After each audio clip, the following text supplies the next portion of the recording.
Bonsoir Alexandre et bienvenue à l'émission Studio 39. Bonsoir. Alexandre, pouvez-vous vous présenter? Alors, je m'appelle Alexandre Schmitt, je suis auteur de bande dessinée. Mon pseudonyme c'est Chandre. Et voilà, à peu près, j'ai passé la trentaine. Je suis pas encore dans les 35, ça viendra, mais voilà. Au point de vue formation, école, vous êtes de Cattenom?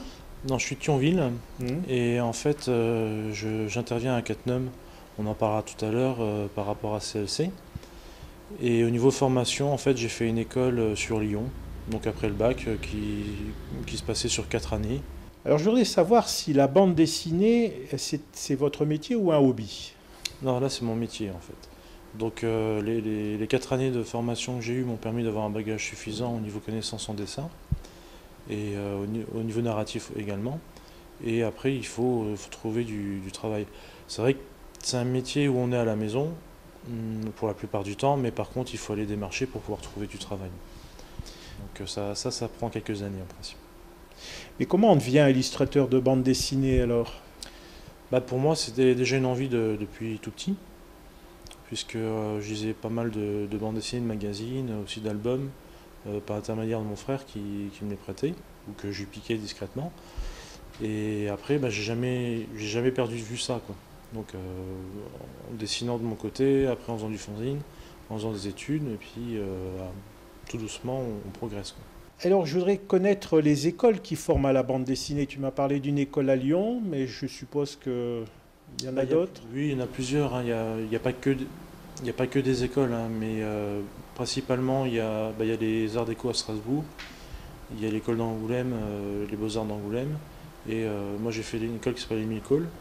Donc ils sont tout orientés un peu vers le dessin d'édition, ou jeux vidéo, ou un peu d'animation, parce que maintenant ce sont des médias qui créent des ponts en fait entre les différentes formes d'expression, et mais on peut aussi apprendre à dessiner par soi-même. Il y a beaucoup de monde qui apprend par soi-même. Donc là j'ai un ami qui s'appelle Manolo Prolo. Des autodidactes, oui.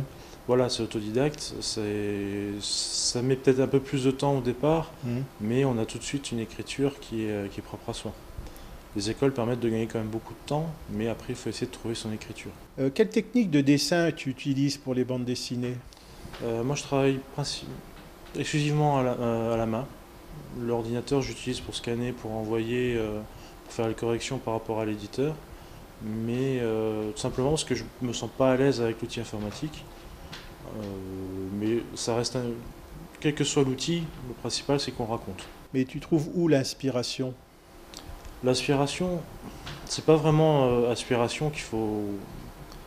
Enfin, le terme à utiliser, c'est plutôt des envies des sujets qui donnent envie. Donc à ce moment-là, on se documente. Il y a aussi simplement aussi des travaux de commande. Oui. Donc c'est un travail de commande, on nous propose, si ça nous intéresse, on se lance dessus. Mais c'est pas seulement le fond, c'est aussi la forme qui est intéressant. Le fond est nécessaire quand même, mais après il faut quand même pouvoir s'amuser. Mais comment tu t'organises donc ton travail avec un auteur de bande dessinée? Alors, auteur de bande dessinée, moi je suis aussi auteur de bande dessinée, puisque je participe à l'élaboration de l'ouvrage. Le scénariste, soit c'est moi tout seul, soit je demande à quelqu'un. Donc là, les derniers ouvrages parus, c'était Pascal Berthaud, donc qui est un scénariste qui habite sur Paris, qui est breton d'origine. Et là, c'est par le biais des salons, par le biais des rencontres avec les éditeurs. Enfin, c'est finalement baigné dans le milieu de la bande dessinée qui va faire qu'on va croiser des gens, quoi. Donc tu as une part d'expression dans l'illustration de la bande dessinée. C'est un langage. C'est un langage. Le premier langage de l'homme, il y a eu le langage au niveau de la voix, hein, et après le langage écrit, c'était des dessins, donc c'est quelque chose de naturel. Il paraît qu'il y a certains auteurs de bande dessinée qui ont qui ont des figurines sur leur bureau, qui les articulent tout ça pour imaginer, pour écrire leur histoire. Ça peut arriver. Moi, c'est pas mon cas parce que souvent l'anatomie de ces figurines est fausse. Donc Je préfère plutôt faire confiance à quelqu'un qui... Enfin, essayer de prendre une photo de quelqu'un à ce moment-là, ou essayer de poser moi-même des fois dans certaines positions pour voir comment je réagis, enfin, comment je marche, etc. Ce moyen d'expression est-il, d'après toi, limité ou plus complet que, par exemple, un livre? C'est un livre. C'est pas, c'est un livre en images, mais ça a son propre langage. C'est pas plus complet ni moins complet, ça a son propre langage. On est entre la bande dessinée, on est entre le cinéma, entre la littérature, mais on ne s'accorde pas seulement à ça, parce qu'on voit avec le numérique, l'arrivée du numérique, qu'on commence à voir certaines animations, on a encore une dimension nouvelle qui s'ouvre.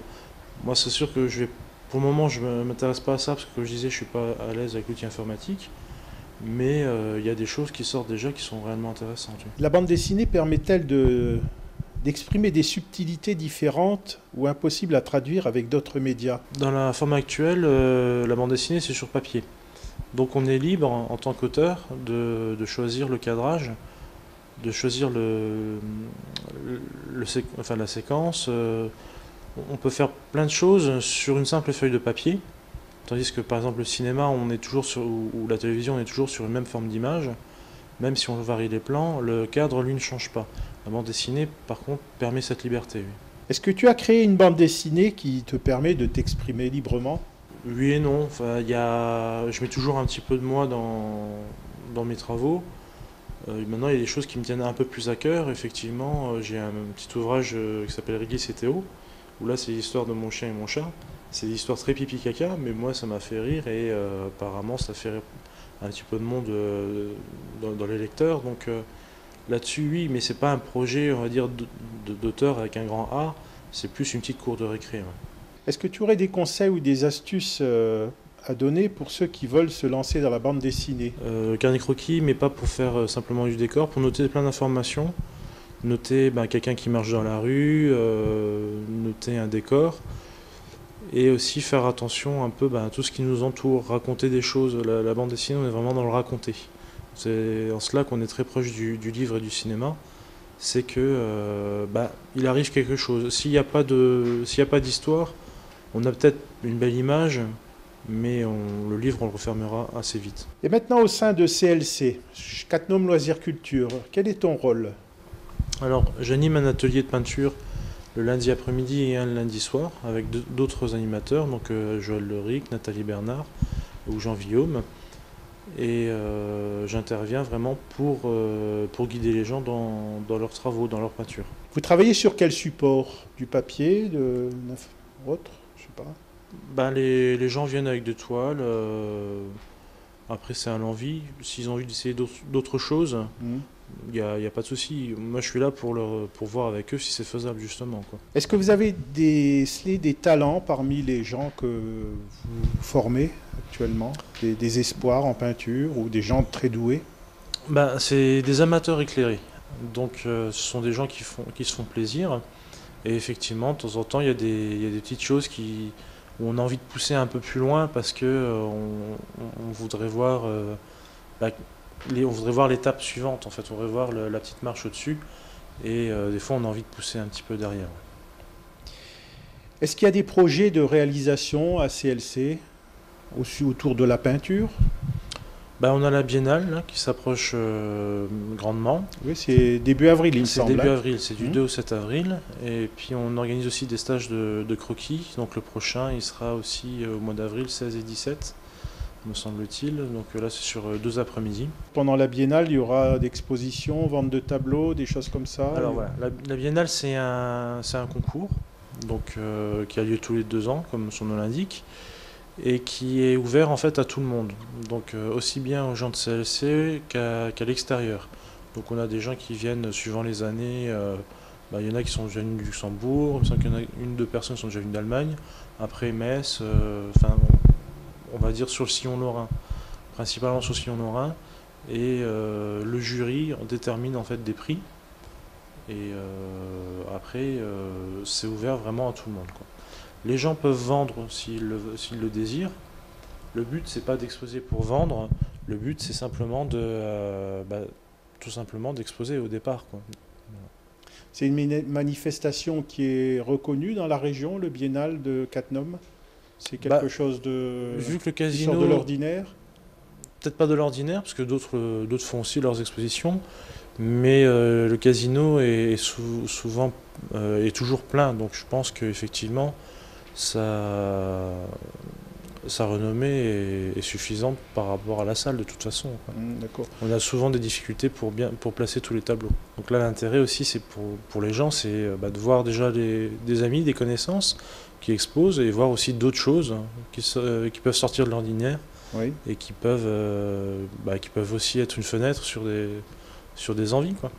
Oui, puis peut-être donner effectivement des envies à des personnes de se lancer dans la peinture, peut-être. Oui, ou de se lancer dans la peinture ou d'être spectateur, tout Voilà. simplement. Voilà. Eh bien, Alexandre, je te remercie pour cette interview. Et puis, Merci à toi. Oui.